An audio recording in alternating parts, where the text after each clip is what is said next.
Bonjour. Dans ce contexte inédit de crise sanitaire, les entreprises vont devoir faire face à des risques majeurs et de plusieurs natures. La santé de leur personnel, une baisse importante d'activité, un impact sur leur approvisionnement et par conséquent sur leur trésorerie.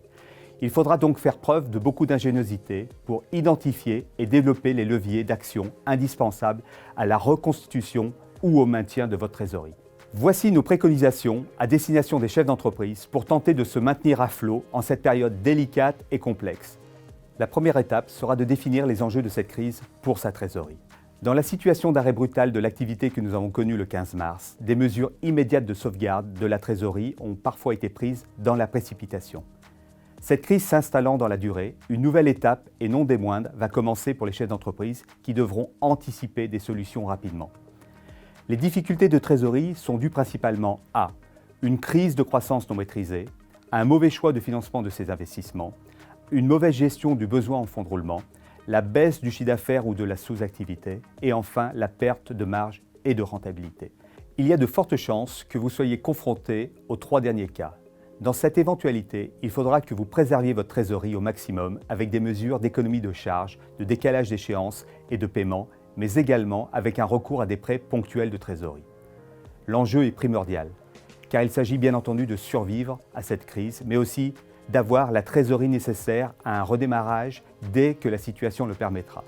Il faut que vous ayez conscience que vous allez, en quelque sorte, repartir de zéro, comme lors de la création de votre entreprise, mais cette fois-ci avec un passif.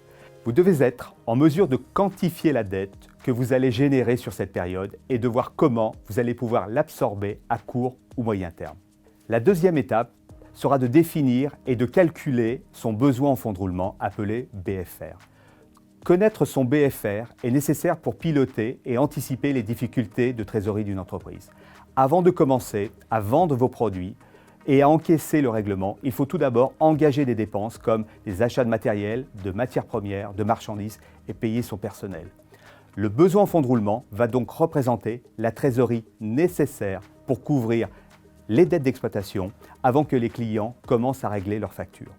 En langage financier, on détermine souvent le BFR en nombre de jours de chiffre d'affaires.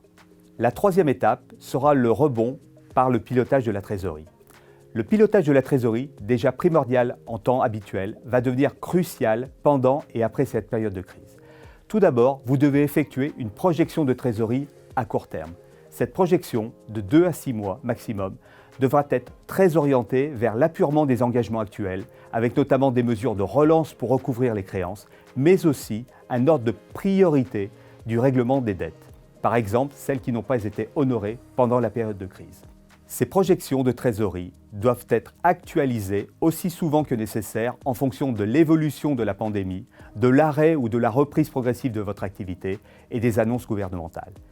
Si dans cette projection, votre trésorerie est négative, il faudra trouver des solutions de financement temporaires en négociant par exemple des délais de paiement exceptionnels et souscrire aux prêts garantis par l'État. Dans un second temps, vous devez établir une projection de trésorerie à moyen terme. Dans cette projection, jusqu'à 2 ans par exemple, il sera essentiel de lister de façon exhaustive, d'une part, une estimation la plus objective possible de la reprise du chiffre d'affaires afin de réaliser une projection des encaissements et des charges d'exploitation adéquates. Et d'autre part, l'apurement des dettes reportées pendant la période de confinement, comme les dettes sociales et fiscales, les loyers, frais généraux, mais également le remboursement du prêt garanti par l'État, par exemple. Si dans cette projection, votre trésorerie est encore négative, il faudra trouver des solutions de financement pérennes avec par exemple un rééchelonnement de vos emprunts ou une augmentation de capital ou de compte courant. Il est important de prévoir une marge de manœuvre de 10 à 20% pour les imprévus. En conclusion, votre trésorerie doit être au cœur de toutes vos attentions car c'est bien d'elle dont dépendra l'avenir de votre entreprise. Pour résumer, vous allez devoir effectuer un diagnostic de votre trésorerie et des marges de manœuvre disponibles ou mobilisables. Mettre en place des indicateurs afin d'anticiper au mieux vos besoins et enfin, identifier et actionner des leviers d'optimisation de trésorerie, y compris à court terme.